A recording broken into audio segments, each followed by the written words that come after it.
আর সফলতার জন্য আল্লাহর উপর ভরসা খুবই জরুরি। আল্লাহ কোরআনে বলেন সূরা আল ইমরান অধ্যায় 3 আয়াত 160, যদি আল্লাহ চান কেউ পেছনে ফেলতে পারবে না, আর তিনি সাহায্য না করলে কে আছে এমন যে সাহায্য করবে? আর মুমিন লোকগণ কেবল আল্লাহর উপরে ভরসা করেন। আল্লাহ বলেন সূরা আনকাবুত অধ্যায় নম্বর 29 আয়াত নম্বর 69 যে যদি চেষ্টার সংগ্রাম করো আল্লাহ সুবহানাহু ওয়া তাআলার পথে তিনি পথ খুলে দেবেন।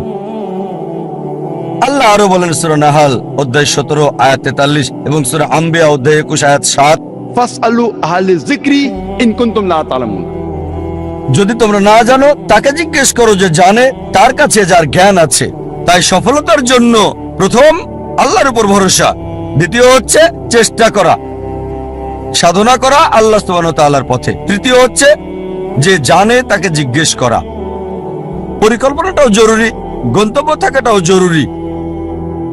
আর আমরা যখন পড়ে দেখি ম্যানেজমেন্ট গুরু বই, অনেক গন্তব্য নির্ধারিত আর সেটা তারা দিয়েছে, তবে আমার কাছে সেরা প্ল্যানিং, সবচেয়ে সেরা গন্তব্য হচ্ছে ইসলামিক ISLAMIC।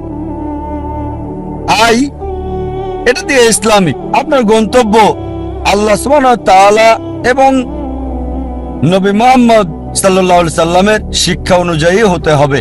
আপনার গন্তব্য কোরআন এবং সর্বশেষ এবং চূড়ান্ত বার্তাবাহক নবী মুহাম্মদ সাল্লাল্লাহু আলাইহি সাল্লামের হাদিসের অনুযায়ী হতে হবে।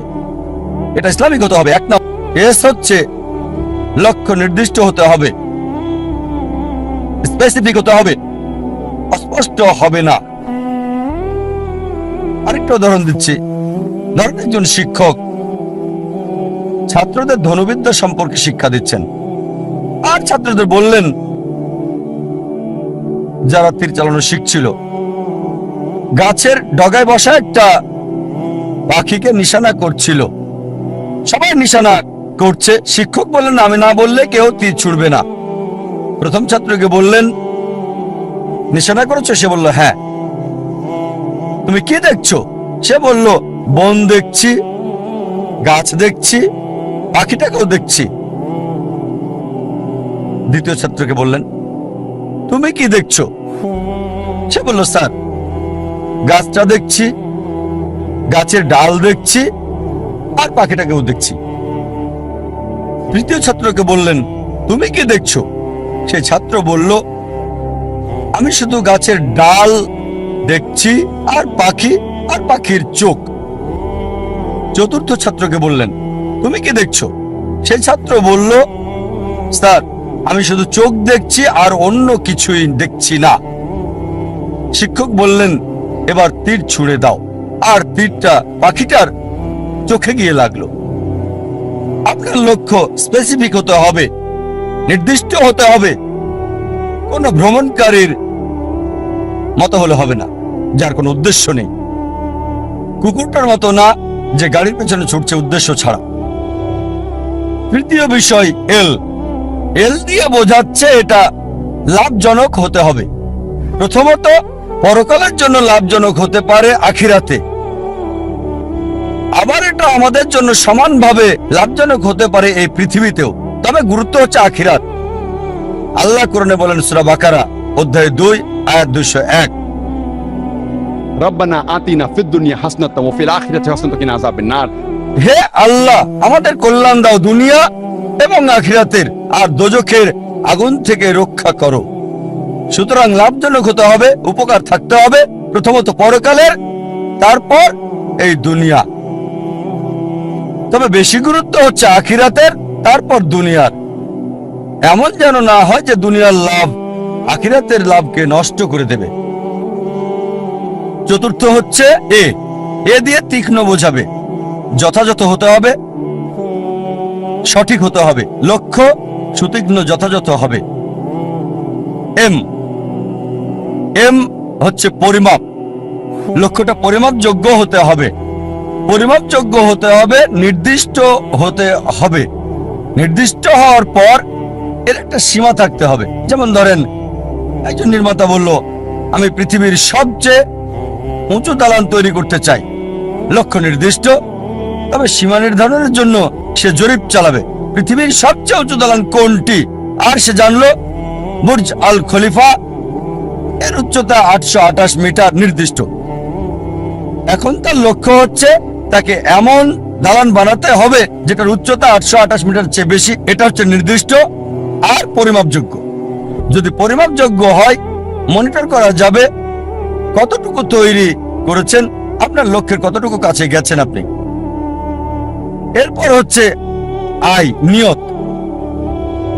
আমাদের প্রিয় নবীজি মুহাম্মদ সাল্লাল্লাহু আলাইহি ওয়াসাল্লাম বলেছেন, এটা আছে সহিহ বুখারীতে ভলিউম নাম্বার 1 অধ্যায় নাম্বার 1 বুক অফ ফেথ হাদিস নাম্বার 1, বুখারীর প্রথম হাদিস। ইন্নামাল আমালু বিন্নিয়াত। আপনার কর্ম বিবেচনা করা হবে নিয়তের উপর। আপনার নিয়তের উপর পুরস্কৃত হবেন। আপনার নিয়তটা যেন হয় আল্লাহ এবং রাসূলুল্লাহ সাল্লাল্লাহু আলাইহি সাল্লামের সন্তুষ্টির জন্য। বিখ্যাত হওয়া, জনপ্রিয় হওয়া কারো ইচ্ছা থাকা উচিত না। যদি বিখ্যাত হওয়া উদ্দেশ্য হয়, তাহলে আপনার লক্ষ্যটা ভুল। যদি উদ্দেশ্য হয় সন্তুষ্টি অর্জন, আল্লাহ আমাদের স্রষ্টা এবং রাসূলের, অবশ্যই আপনাকে আখিরাতে পুরস্কার দেওয়া হবে। আর ইনশাআল্লাহ আল্লাহ এই পৃথিবীতেও আপনাকে কল্যাণ দান করবেন। এটা ধারাবাহিকভাবে হতে হবে লক্ষ্য অর্জন পর্যন্ত। যদিও লক্ষ্য অর্জনের সময় সীমিত হয় বা সীমিত না হয়, সব সময় ধারাবাহিক হতে হবে।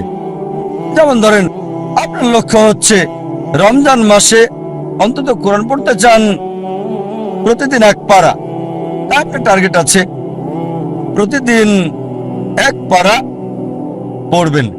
এভাবে ধারাবাহিক প্রতিদিন রমজান মাসে কোরআনের 1 পারা করে আপনি পড়েন। রমজান শেষে পুরো কোরআন হবে শেষ অন্তত 1 বার। যদি সময় সীমিত না হয়, হয়তো বলতে পারেন আমি প্রতিদিন করে পড়তে চাই। একটা টার্গেট সেট করলেন, প্রতিদিন পড়বেন আধা পারা বা হতে পারে 1 পারা। এভাবে শুরু করলেন। যখন আপনি শুরু করলেন এই পড়াটা আধা পারা বা 1 পারা একদিনে, আর জীবনের শেষ দিন পর্যন্ত এভাবে ধারাবাহিক হলেন, আমাদের প্রিয় নবীজি মুহাম্মদ সাল্লাল্লাহু আলাইহি ওয়াসাল্লাম বলেছেন, এটা আছে সহিহ মুসলিম ভলিউম 1 বুক অফ সালাহ অধ্যায় 272 হাদিস নম্বর 1711। তিনি বলেছেন যে এক লোক নবীজির কাছে বলল, সবচেয়ে ভালো কাজ কোনটি যা আল্লাহ পছন্দ করেন?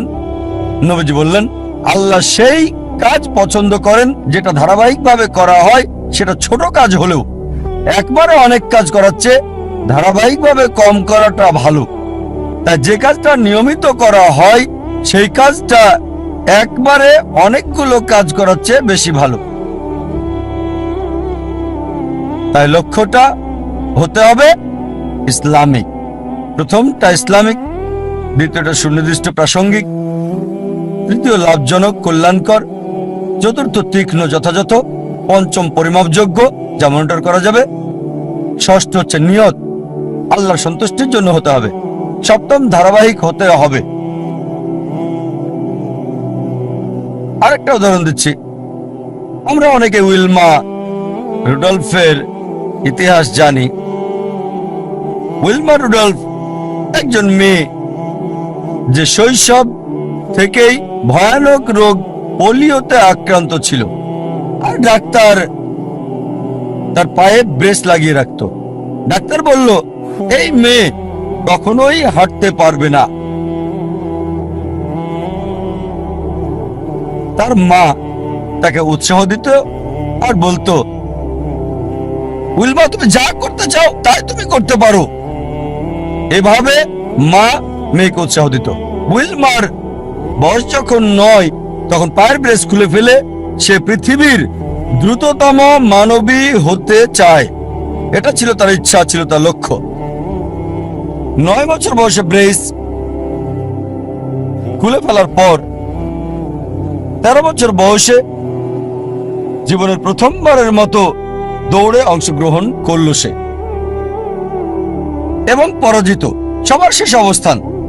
তবে তারপরও সে ধারাবাহিক চেষ্টা চালিয়ে যাচ্ছে, হেরে যাচ্ছে, আবার চেষ্টা করছে। একসময় অলিম্পিকে খেলার যোগ্যতা সে অর্জন করেছে। এটা বাস্তব গল্প, কোনো বানানো গল্প না, মনোরঞ্জনের গল্প না।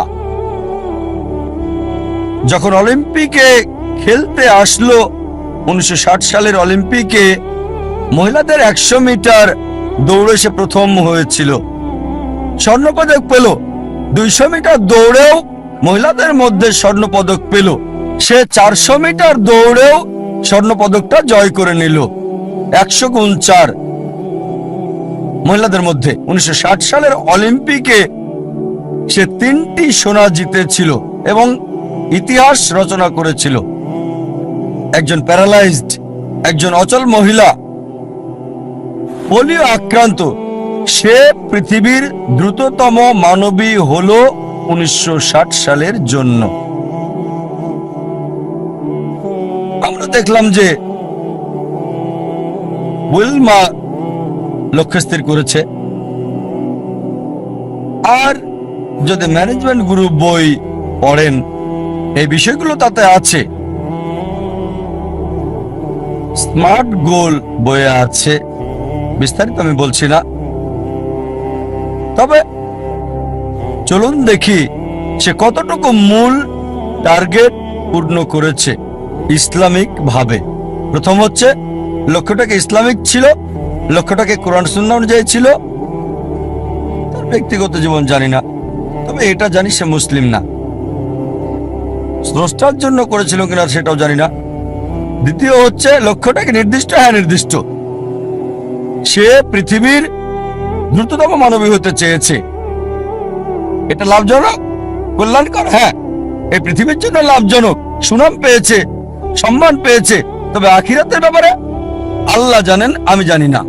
আখিরাতে এই অলিম্পিক জয়ের সোনা কোনো কাজে আসবে কিনা।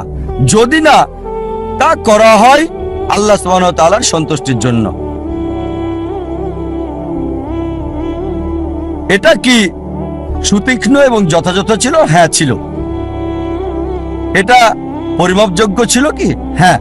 সে জানতো কে বিশ্বের দ্রুততম মানবী। সময়টা হয়তো 9 সেকেন্ড, 10 সেকেন্ড বা 11 সেকেন্ড ছিল, পরিমাপযোগ্য ছিল। আর সে চর্চা করলো, লক্ষ্য অর্জন করলো। তারপর নিয়তটা কি ছিল? সুনাম অর্জন করা। অবশ্যই তা পেয়েছে। আল্লাহকে খুশি করা উদ্দেশ্য ছিল কিনা আমার সন্দেহ। তারপর ধারাবাহিকতা ছিল, হ্যাঁ ধারাবাহিক ছিল, নিয়মিত চর্চা করেছে, যদিও হেরেছে অনেকবার, জয় করলো পৃথিবীর দ্রুততম মানবী। আপনাদের আরেকটা উদাহরণ দিচ্ছি লক্ষ্য নির্ধারণের। ভিন্নতা দেখিয়ে একজন মানুষের উদাহরণটা বলছি আপনাদের। একজন মানুষ যার সম্বল ছিল সামান্য, কিন্তু তিনি লক্ষ্যের চূড়ায় পৌঁছেছেন। যে মানুষ, যে ব্যক্তিটি আমার জীবনকে বদলে দিয়েছেন, শরীরের ডাক্তার থেকে আত্মার ডাক্তার করেছেন, আমি নিশ্চিত আপনারা তাকে চেনেন। তিনি হচ্ছেন শেখ আহমেদ দিদাত। চলুন তার লক্ষ্য নির্ধারণ দেখি। শেখ আহমেদ দিদাত, যদি আপনারা তার জীবনী পড়েন তাহলে দেখবেন যে পড়ালেখা করেছেন 6ষ্ঠ শ্রেণী পর্যন্ত মাত্র। তার কারণ ছিল সাংসারিক অভাব, বাধ্য হয়ে পড়ালেখা ছেড়ে দেন তিনি। 6ষ্ঠ শ্রেণী পাশ করার পর লেখাপড়া ছাড়তে বাধ্য হলেন। সামান্য সম্বল নিয়ে নিজের দেশ ভারত জন্মস্থান ছেড়ে চলে গেলেন দক্ষিণ আফ্রিকায়। তিনি কাজ করতেন সেলসম্যানের, ফার্নিচারের দোকানে দোকানে ড্রাইভিংও করেছেন তিনি ইত্যাদি। আর দক্ষিণ আফ্রিকায় থাকাকালীন তিনি নিয়মিত খ্রিস্টান মিশনারিদের বিড়ম্বনা শিকার হতেন, যারা বলতো ইসলাম একটা অনুপযোগী ধর্ম, নির্দয় ধর্ম। তারা ইসলামকে আক্রমণ করত। আর যেহেতু হ্যারাসমেন্টের শিকার, তার মনে একটা ইচ্ছা আসলো, ইসলামের বিরুদ্ধে সব অভিযোগের আমি উত্তর দিতে চাই সেই সব খ্রিস্টান মিশনারিদের। এই খ্রিস্টান মিশনারিদের ইসলামের বিরুদ্ধে বলার উপযুক্ত জবাব দিতে চাই। চিন্তা করেন, 6ষ্ঠ শ্রেণী পর্যন্ত পড়া একজন মানুষ তবে অবশ্যই আল্লাহর উপর ভরসা ছিল। তিনি চেষ্টা করেছেন। একটা বই তাকে বেশ নাড়া দিয়েছিল, ঘরের মধ্যে ময়লা জমে থাকা একটা বই। এই বইটা তাকে নাড়া দিয়েছে, যেটার নাম ইজারুল হক, সত্যের প্রকাশ, লেখক মাওলানা রহমতুল্লাহ কিরানবী। আর ওই বইয়ে লক্ষ্যের নির্দেশনা পান, এভাবে শুরু করেছিলেন। আর 40 বছর ধরে সংগ্রাম করেছেন। তিনি চ্যালেঞ্জ করেছেন খ্রিস্টান ধর্মের রথী মহারথীদের। চিন্তা করেন, 6 পাস একজন মানুষ 40 বছর সংগ্রাম করেছেন, পৃথিবীর সেরা খ্রিস্টানদের সাথে চ্যালেঞ্জ করেছেন। এমন একটা ঘটনা 1986 সালে তিনি বিতর্ক করেছিলেন পাদ্রী জিমি সোয়াগাটের সাথে। আর 80-র দশকে এই জেমি সোয়াগাট ছিল 1 নাম্বার, সবচেয়ে ক্ষমতাধর, সবচেয়ে বিখ্যাত খ্রিস্টান টিভি বিতার্কিক। তার বিতর্কের কয়েক সপ্তাহ আগে শেখ দিদাতের এক ভক্ত বলল, শেখ আহমেদ দিদাত, আমি আপনার ভক্ত, আপনাকে একটা উপদেশ দিচ্ছি। এই জেমি সোয়াগাটকে আমি চিনি, তার সম্পর্কে আমি জানি, তার সাথে বিতর্ক করবেন না, আপনাকে হাসির পাত্র বানাবে আর ফু দিয়ে উড়িয়ে দেবে। চিন্তা করেন, একজন ভক্ত আহমেদ দিদাতকে উপদেশ দিচ্ছে জেমি সোয়াগাটের সাথে ডিবেট না করার জন্য। আমি তাকে চিনি, আপনাকে হাসির পাত্র বানাবে আর ফু দিয়ে উড়িয়ে দেবে। যে লোক সবচেয়ে বিখ্যাত টিভি ব্যক্তিত্ব, টেলিভিশনের মালিক, যার বাজেট ছিল দৈনিক $1 মিলিয়ন বেশি সুনাম অক্ষুণ্ণ রাখার জন্য, আমাদের শেখ আহমেদ দিদাত, মাশাআল্লাহ, তার সাথে আল্লাহ ছিলেন। তিনি ইউএসএ তে গেলেন, ওই খ্রিস্টান মিশনারির শহরে, সে যে দেশে খুবই বিখ্যাত, তিনি গেলেন, বিতর্ক করলেন। আর আলহামদুলিল্লাহ, সুম্মা আলহামদুলিল্লাহ, আল্লাহর সাহায্যে তিনি টেবিলটাকে উল্টে দিলেন। চিন্তা করেন, একজন মানুষ সামান্য পুঁজি নিয়ে, স্কুলও পাশ করেননি, গ্রাজুয়েশন তো দূরের কথা, চ্যালেঞ্জ করেছেন খ্রিস্টান সম্প্রদায়ের প্রধান নেতাদেরকে। তারপর থেকে তিনি সবচেয়ে বড় বাধা বিশ্ব খ্রিস্টান নেতাদের জন্য, খ্রিস্টান মিশনারিদের জন্য। একা একজন মানুষ শেখ আহমেদ দিদাত আল্লাহ সুবহানাহু ওয়া তাআলার সাহায্যে সমগ্র খ্রিস্টানদের চ্যালেঞ্জ করেছেন।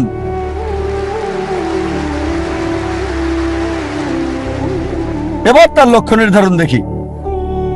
1 নাম্বার হচ্ছে ইসলামিক। প্রথমে এটা কি ইসলামিক ছিল? কোরআন এবং সহিহ হাদিস মোতাবেক এটা কি আল্লাহ এবং রাসূলের জন্য ছিল? স্বাভাবিকভাবে হ্যাঁ ছিল। এই কারণেই তিনি লক্ষ্য অর্জন করেছিলেন। দ্বিতীয় হচ্ছে, এটা কি নির্দিষ্ট ছিল? হ্যাঁ, তার লক্ষ্য নির্দিষ্ট ছিল। আমি ইসলামের বিরুদ্ধে অভিযোগের উত্তর দিতে চাই, এটা ছিল নির্দিষ্ট। যথাযথ জবাব দিতে চাই, অমুসলিমদের মন থেকে ইসলাম সম্পর্কে ভুল ধারণাটা সরাতে চাই আমি। তৃতীয় বিষয় হচ্ছে, এটা কি লাভজনক ছিল, কল্যাণকর ছিল? তিনি আখিরাতের লাভ চেয়েছেন, আর ইনশাআল্লাহ ইনশাআল্লাহ আল্লাহ তাকে জান্নাত দেবেন ইনশাআল্লাহ। কিন্তু আখিরাতের কল্যাণের পাশাপাশি দুনিয়াতেও সম্মান পেয়েছেন। দেখেন, 6ষ্ঠ শ্রেণী পাস একজন মানুষ 1986 সালে মুসলিম বিশ্বের নোবেল পেলেন মানবতার সেবায়, বাদশাহ ফয়সাল পুরস্কার তাকে দেওয়া হয়েছিল। 6ষ্ঠ শ্রেণী পাস লোক, তিনি পুরস্কারের জন্য করেননি, হয়তো পেয়েছেন $200, সেজন্য করেননি। পুরস্কারটা ছিল হয়তো স্বর্ণ, সেজন্য করেননি। তিনি করেছেন আল্লাহ এবং রাসূলের জন্য। আল্লাহ আখিরাতে পুরস্কার দেবেন, এই দুনিয়াতেও লাভজনক। তারপর এটা কি তীক্ষ্ণ ছিল, যথাযথ ছিল? খুবই তীক্ষ্ণ, যথাযথ সময়ে তার কৌশল সবকিছু যথাযথ ছিল। যখন খ্রিস্টান মিশনারিরা মুসলিমদের বদনাম করত, আমাদের অবস্থান ছিল যখন একেবারে নিচে।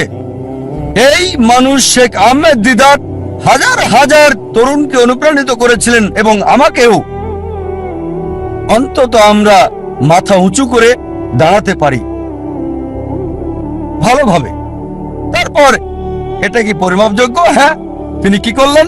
খ্রিস্টান মিশনারিদের লেখা বইগুলো সংগ্রহ করলেন, যেগুলো ছিল ইসলামের বিরুদ্ধে লেখা, যেমন জন গিলক্রিস্ট, এইসব বই, জেমস সোগার্ট, আর সেগুলো উত্তর দিলেন। যখন তারা কোরআন এবং ইসলামকে আক্রমণ করত, তিনি জবাব দিতেন তাদের বাইবেল থেকে। কোরআনের আয়াতগুলো সেগুলোর উপরে প্রয়োগ করতেন আর ফলাফল পেতেন পরিমাপযোগ্য। এরপর তার নিয়ত কি ছিল? বিখ্যাত হওয়া নিয়ত ছিল না, বাদশাহ ফয়সাল পুরস্কার পাওয়াটা উদ্দেশ্য ছিল না। নিয়ত ছিল আল্লাহ এবং তার রাসূলের সন্তুষ্টি অর্জন। তারপর ধারাবাহিকতা ছিল, হ্যাঁ ছিল। চিন্তা করেন, তিনি সংগ্রাম করেছেন 40 বছর। তার ইতিহাস পড়লে দেখবেন তার অফিসটা ছিল ছোট্ট একটা ঘর।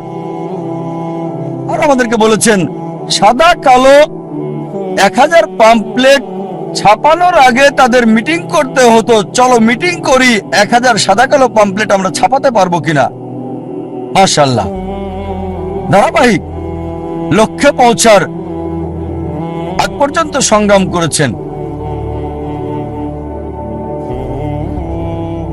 উইলমার রুডলফ এবং শেখ আহমেদ দিদাতের মধ্যে যে পার্থক্য দেখি, তা হলো উইলমার রুডলফের দূরদর্শিতা ছিল না। এই পৃথিবীতে অনেক মূল্য, কিন্তু শেখ আহমেদ দিদাত ছিলেন দূরদর্শী।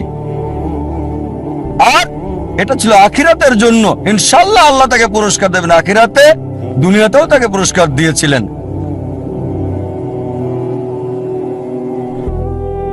আমাদের অনেকে জানে না জীবনের উদ্দেশ্যটা কি। বেশিরভাগই 1 নম্বর উদ্দেশ্যটা হচ্ছে কিভাবে উপার্জন করবে। অধিকাংশ লোককে জিজ্ঞেস করবেন, তাদের সঙ্গে কথা বলে দেখবেন 1 নাম্বার চেষ্টা হচ্ছে জীবিকার ব্যবস্থা করা। তারা জীবিকার ব্যাপারে বেশি সচেষ্ট, কিভাবে জীবন চালাবে। তাদের উপার্জনের উপর ভিত্তি করে জীবন ধারণ করে থাকে। তারা কি খাবে, কি পড়বে, কোথায় বাস করবে, কোন স্কুলে পড়াশোনা করবে, কোন স্নাতক ডিগ্রি নেবে, সবকিছু উপার্জনকে ঘিরেই হচ্ছে। আর এরা চিন্তা করে যে যদি বেশি টাকা উপার্জন করতে পারে তাহলে জীবনের লক্ষ্য অর্জন করে ফেলেছে। যেমন আমি যথাযথ হওয়ার উদাহরণ দিলাম। আমাদের অধিকাংশই কি করি? পাখির চোখ নিশানা না করে কি করি? আমরা শূন্যে গুলি করে দিই, আর চারপাশের বিষয়গুলো টেনে আনি, নিশানা ছাড়াই গুলি করে দেই। কোন একটা বিষয়ে গ্রাজুয়েশন করি, তারপরে যখন বলা হয় কেন এই কোর্স নিয়েছো তুমি, ও আমি তো ভাবিনি। তারপর বিশেষত্ব খোঁজে, আরো বেশি বিশেষত্ব খোঁজে, তারপর চেষ্টা করে, যাচাই করে কেন এই কোর্স নিয়েছে। দেখবেন লোকে প্রথমে চিন্তা করে কত উপার্জন করবে, আর উপার্জনের ভিত্তিতে সে সিদ্ধান্ত নেয় কিভাবে তাদের জীবন যাপন করবে। এটা শূন্যে গুলি ছোঁড়ার মতো, আর পাখির চোখে নিশানা করার চিন্তা করা। প্রথমে দেখতে হবে আমাদের কেন্দ্র কোনটা, কোনটাকে ভিত্তি করে আমাদের জীবন আবর্তিত হচ্ছে। বিভিন্ন মানুষের ভিন্ন ভিন্ন কেন্দ্র রয়েছে। কিছু লোক তারা আত্মকেন্দ্রিক, সবকিছুতে নিজেদের কথা ভাবে, পৃথিবীর অন্য মানুষকে নিয়ে কোনো মাথা ব্যথা নেই, নিজেদের নিয়ে তারা ব্যস্ত থাকে। কিভাবে জীবনযাপন করবে অন্যদের নিয়ে চিন্তা করার সময় নেই, তারা আত্মকেন্দ্রিক। কিছু লোক পরিবার কেন্দ্রিক, তাদের সারা জীবন পরিবারকে ঘিরেই কেটে যায়। তারা যে কোনো নিয়ম ভাঙতে বা গড়তে প্রস্তুত, হোক সেটা সঠিক কিংবা ভুল, পরিবারকে সুখী করতে। তাদের মূল উদ্দেশ্যটা হচ্ছে পরিবারকে খুশি করা।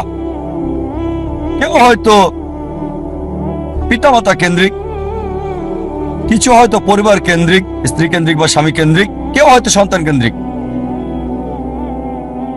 দেখবেন কিছু লোক পিতামাতাকে খুশি করার জন্য যে কোনো কিছু করতে পারে।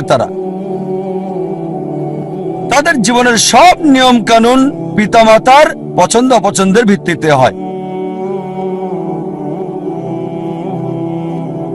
আল্লাহ কোরআনে বলেছেন, সূরা লুকমান অধ্যায় 31 আয়াত 14, যে আমি মানুষকে নির্দেশ দিয়েছি পিতামাতার সাথে সদ্ব্যবহার করতে অনেক কষ্ট সহ্য করে মা তাকে গর্ভে ধারণ করেছে, অনেক কষ্ট সহ্য করে তাকে জন্ম দিয়েছে।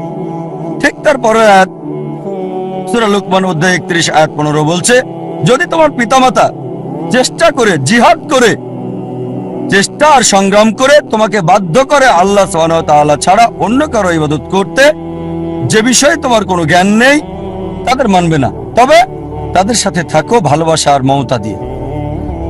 তার মানে আমাদের স্রষ্টা বলেছেন পিতামাতাকে ভালোবাসতে, মানতে হবে, কিন্তু স্রষ্টার বিরুদ্ধে যেতে বললে, আল্লাহ এবং তার চূড়ান্ত নবীর বিরুদ্ধে যেতে বললে তাদের মানবে না। তারপরও তাদেরকে ভালোবাসো, সহানুভূতি দাও। সীমানা আছে। কিছু মানুষ স্বামী বা স্ত্রী কেন্দ্রিক, তারা স্ত্রীদেরকে খুশি করতে চায় বা স্বামীদেরকে খুশি করতে চায়।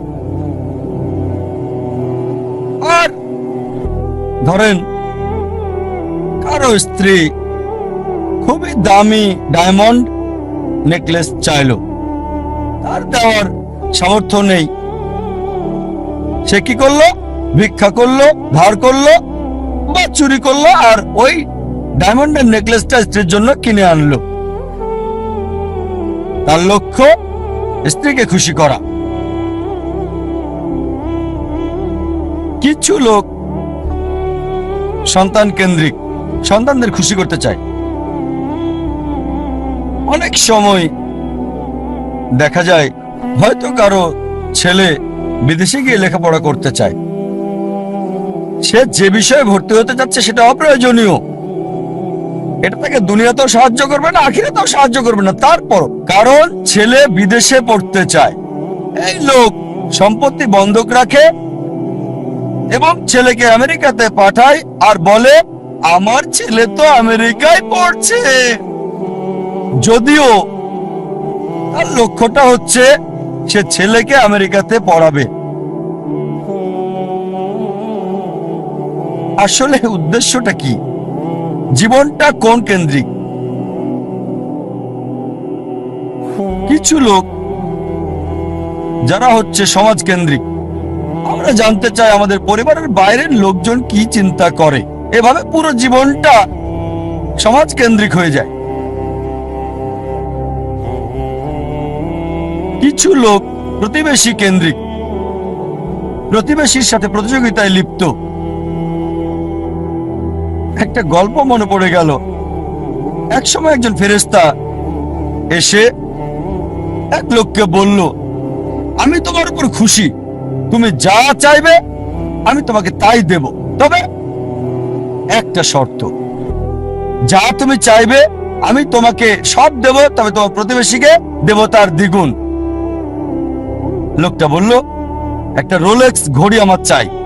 ফেরেশতা তাকে রোলেক্স ঘড়ি দিয়ে দিল। প্রতিবেশী দুটো রোলেক্স ঘড়ি পেল। লোকটি বলল, একটা মার্সিডিজ গাড়ি আমার চাই। ফেরেশতা তাকে মার্সিডিজ গাড়ি দিল। প্রতিবেশীকে দুটো মার্সিডিজ দিল। লোকটি বলল, একটা সুন্দর বড় বাংলো চাই। ফেরেশতা তাকে সুন্দর বড় বাংলো দিল। তার প্রতিবেশীকে দেওয়া হলো দুটো সুন্দর বড় বাংলো। লোকটি পরে বলল, দয়া করে আমার শেষ ইচ্ছাটা তুমি পূরণ করে দাও। কি সেটা? আমার একটা চোখ তুমি নষ্ট করে দাও, যাতে কিছু আমি চোখে না দেখতে পাই।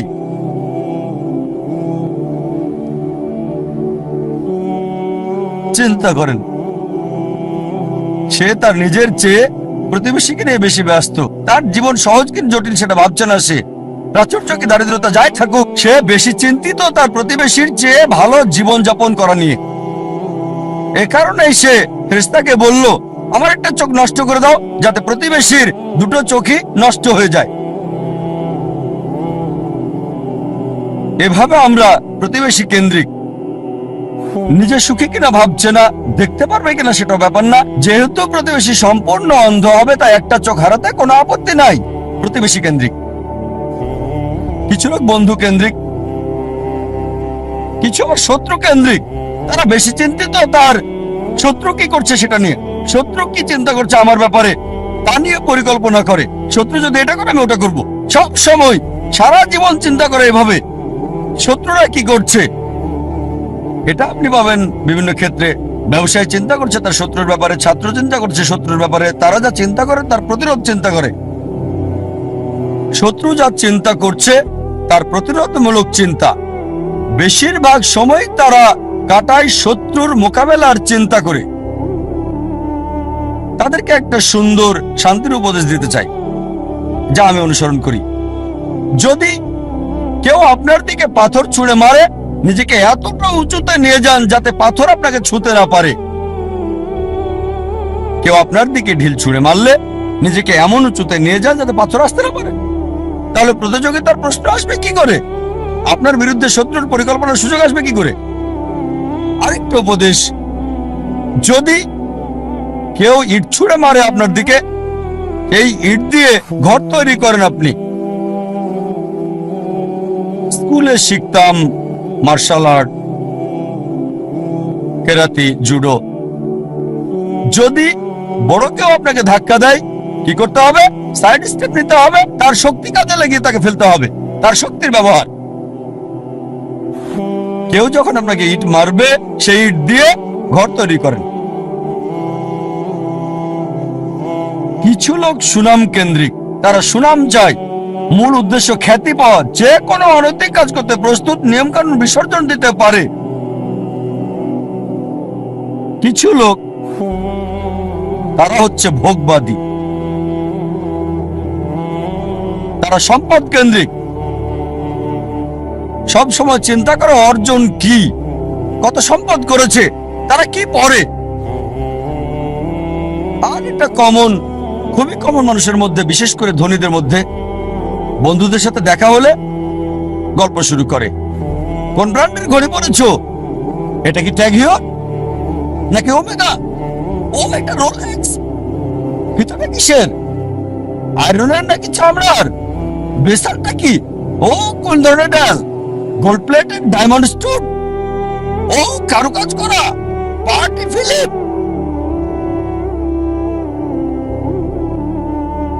ধনী লোকদের অধিকাংশেরই এটা একটা ঘড়ি থাকে না, অনেকগুলো ঘড়ি। আর চিন্তা করে, ঠিক আছে আজকে এই ঘড়িটা পরলাম, পরের দিন পরবো না বন্ধুদের কাছে যাওয়ার সময়। এভাবে চিন্তা করে সময় পার করে কোন অনুষ্ঠানে কোনটা পরবে। একইভাবে এরা গাড়ির ব্যাপারেও কথা বলে। তোমারটা কি গাড়ি? বিএমডব্লিউ, মার্সিডিজ, মার্সি, রোলস রয়েস,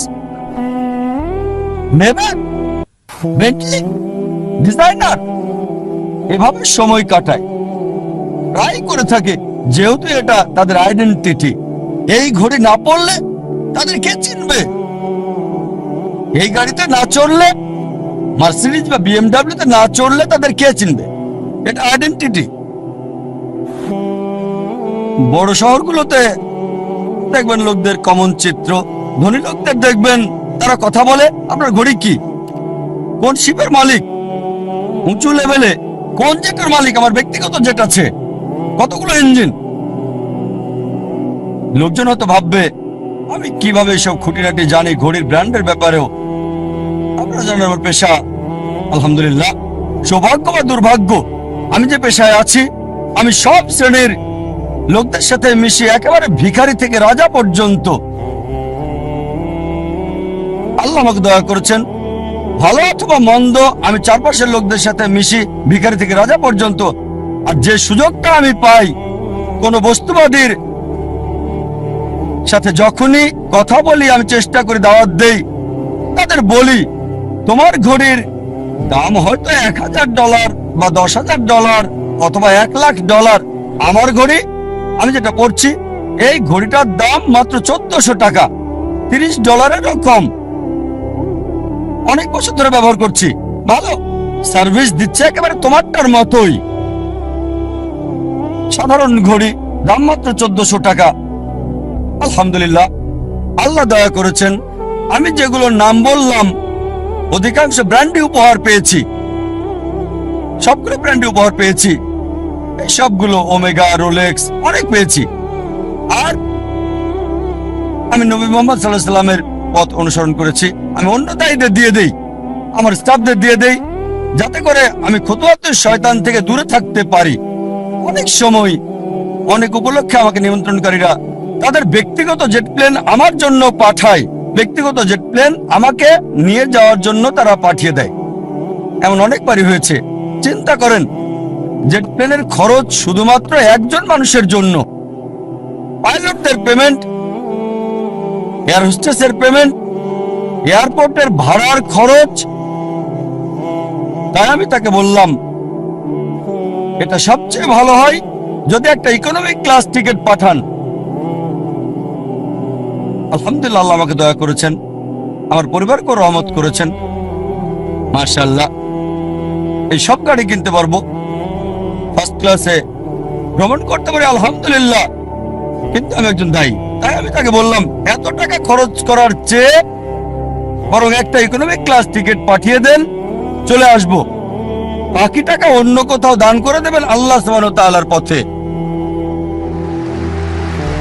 আয়োজকেরও মাশাআল্লাহ নিয়ত স্বচ্ছ হওয়ায় আমাকে বললেন যে আমার জেট প্লেনে কাকে আমি আনতে পাঠাবো, আর কে উত্তম আল্লাহর পথে দায়ী ইচ্ছে।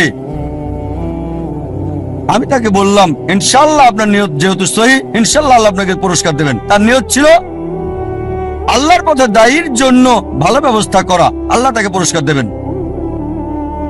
একটা কথা মনে রাখবেন, এর মানে বলছি না যে এই সব কিছু ভোগ বিলাস একেবারে হারাম। সব ক্ষেত্রে এগুলো হারাম তা নয়, জীবনের উদ্দেশ্যটা কি জানতে হবে। এগুলো হারাম হতেও পারে, আবার নাও হতে পারে। একটা উদাহরণ দিচ্ছি, মনে করেন আপনার অবস্থান ক্যাটাগরি এ তে, যাদের এসব করার সামর্থ্য নেই, এই দামি ঘড়ি, এই দামি গাড়ি, দামি বাংলো, কিন্তু যদি সে ভিক্ষা করে, যদি ধার করে, চুরি করে বলো দামি ঘড়ি কেনে, দামি গাড়িতে চড়ে, এটাকে ইসরাফ বলা হয়, এটা হারাম। দ্বিতীয় শ্রেণীর লোক আছে যাদেরকে আল্লাহ সামর্থ্য দিয়েছেন। আল্লাহ কোরআনে বলেছেন, সূরা আনাম অধ্যায় 6 আয়াত 71, কিছু লোককে আমি অনেক বেশি প্রাচুর্য দিয়েছি অন্যদের চেয়ে। আল্লাহ বলেন সূরা আনাম অধ্যায় 6 আয়াত 165, আল্লাহ কিছু মানুষকে অন্যের উপর মর্যাদা দিয়েছেন যাতে তিনি তোমাদের পরীক্ষা করতে পারেন। তাই আল্লাহ যদি আপনাকে সামর্থ্য দেন আর আপনি এগুলো কিনেন, দামি গাড়ি, দামি ঘড়ি, দামি বাংলো, আর শুধু এগুলো নিয়ে আপনি থাকেন, এগুলো ছাড়া কিছুই করতে পারেন না, এটাই আপনার কেন্দ্র, এটাই আপনার জীবনের উদ্দেশ্য, তাহলে এটা হারাম। তৃতীয় ক্যাটাগরির লোক আছে যাদেরকে আল্লাহ সামর্থ্য দিয়েছেন, তারা সেগুলো কিনে, তবে সেগুলো নিয়ে পড়ে থাকে না। এটা কিনেছে। নবী সুলাইমান আলাইহিস সালামের উদাহরণ দেখে তিনি ধনী ছিলেন, মালিকও হয়েছিলেন, তবে এগুলোর উপর নির্ভরশীল না। তাই যদি এগুলো কিনেন আর যদি আল্লাহ সুবহানাহু ওয়া তাআলাকে মেনে চলেন, বস্তুবাদী বিলাসের উপর নির্ভরশীল না হন, তাহলে এটা মুবাহ, ঐচ্ছিক, এটা হারাম না। তবে সবচেয়ে উত্তম চতুর্থ ক্যাটাগরি, যাদের আল্লাহ সামর্থ্য দিয়েছেন আর তারপর সেগুলো ব্যবহার করে না, এগুলো কিনে না। প্রিয় নবীজি মুহাম্মদ সাল্লাল্লাহু আলাইহি ওয়াসাল্লামের মতো। আমাদের প্রিয় নবী মুহাম্মদ সাল্লাল্লাহু আলাইহি ওয়াসাল্লামের ক্ষমতা ছিল, সুনাম ছিল, আধিপত্য ছিল। সে সময় তিনি রাজা হতে পারতেন, সারা পৃথিবীর সব ধন সম্পদের মালিক হতে পারতেন, অথচ যখনই কোনো পুরস্কার পেতেন, অনেক সময়, প্রায় সময় তিনি তার সাহাবীগণকে সেগুলো দিয়ে দিতেন। এই জন্য না যে গ্রহণ করা হারাম হবে, কেউ যদি ভালো উপহার দেয় সেটা রাখতে পারেন, সেটা হারাম না, কিন্তু নবীজি অন্যদের দিয়ে দিতেন। চতুর্থ ক্যাটাগরি, আল্লাহ সামর্থ্য দিয়েছেন আর সেগুলো ব্যয় করে আল্লাহ সুবহানাহু ওয়া তাআলার পথে।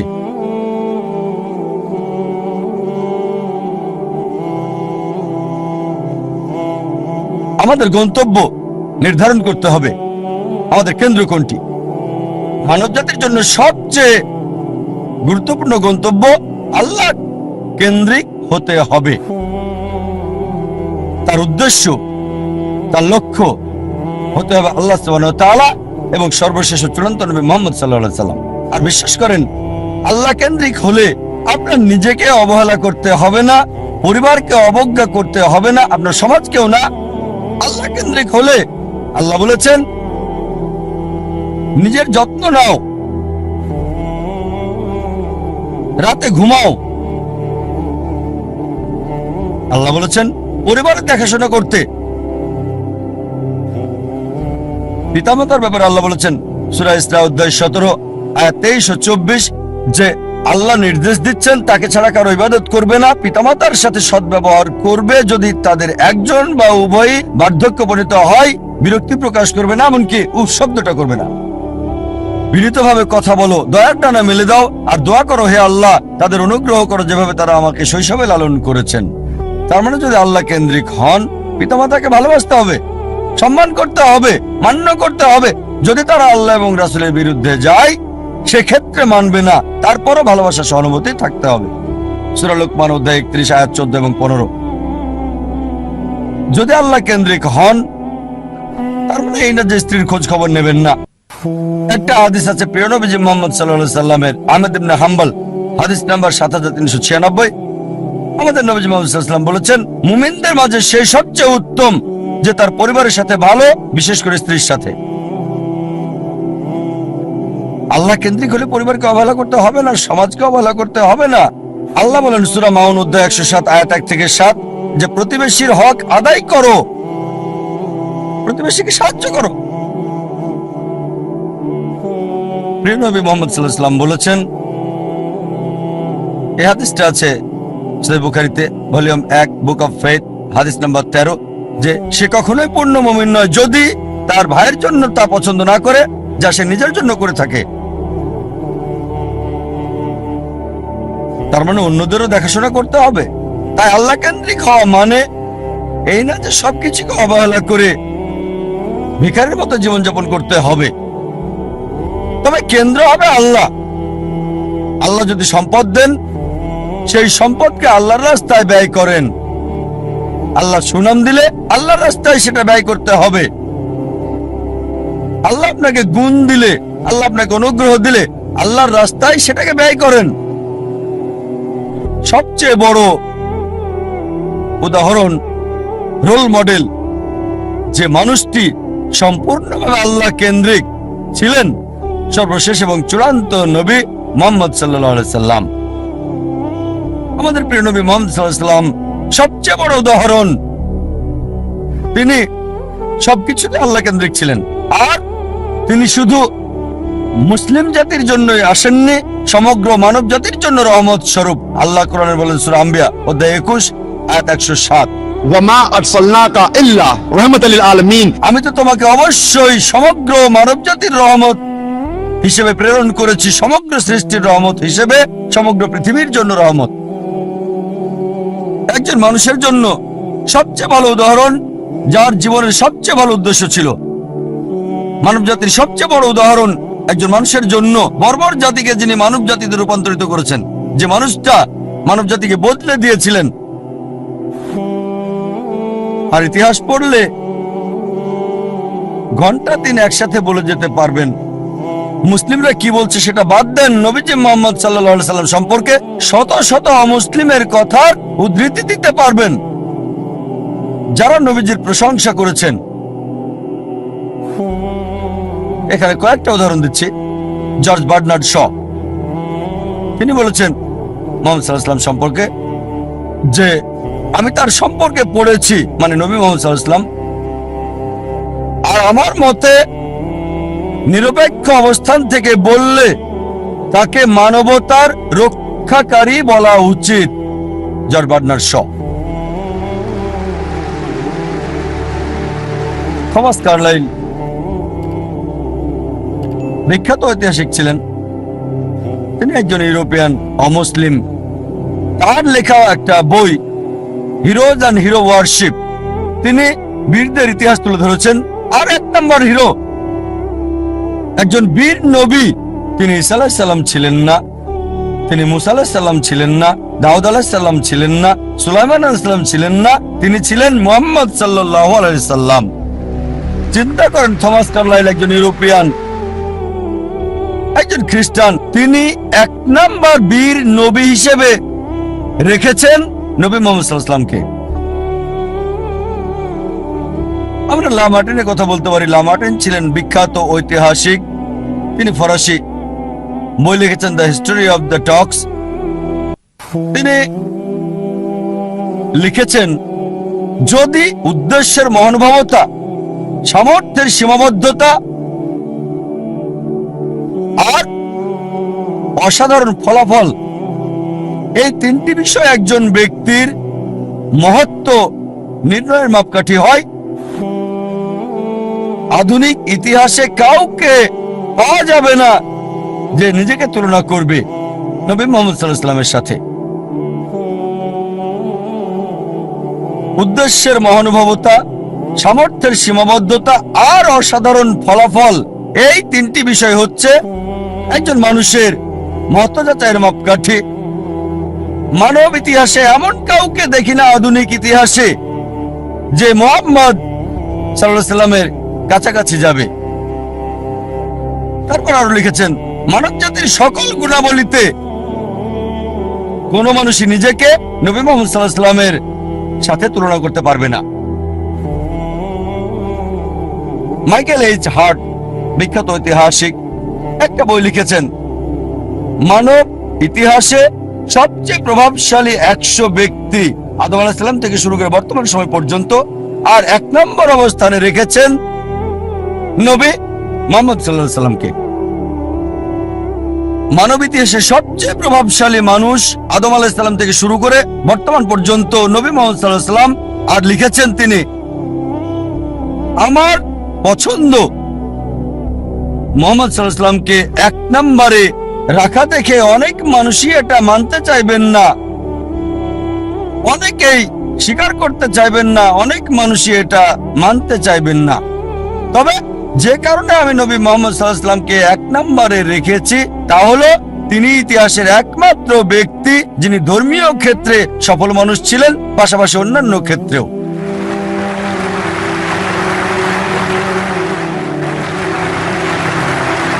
যদি এনসাইক্লোপিডিয়া ব্রিটানিকা পড়েন 11তম সংস্করণ, নবী মুহাম্মদ সাল্লাল্লাহু আলাইহি সাল্লাম সম্পর্কে এতে বলা হয়েছে, মুহাম্মদ সাল্লাল্লাহু আলাইহি সাল্লাম ছিলেন পৃথিবীর সবচেয়ে সফল ধর্মীয় ব্যক্তিত্ব।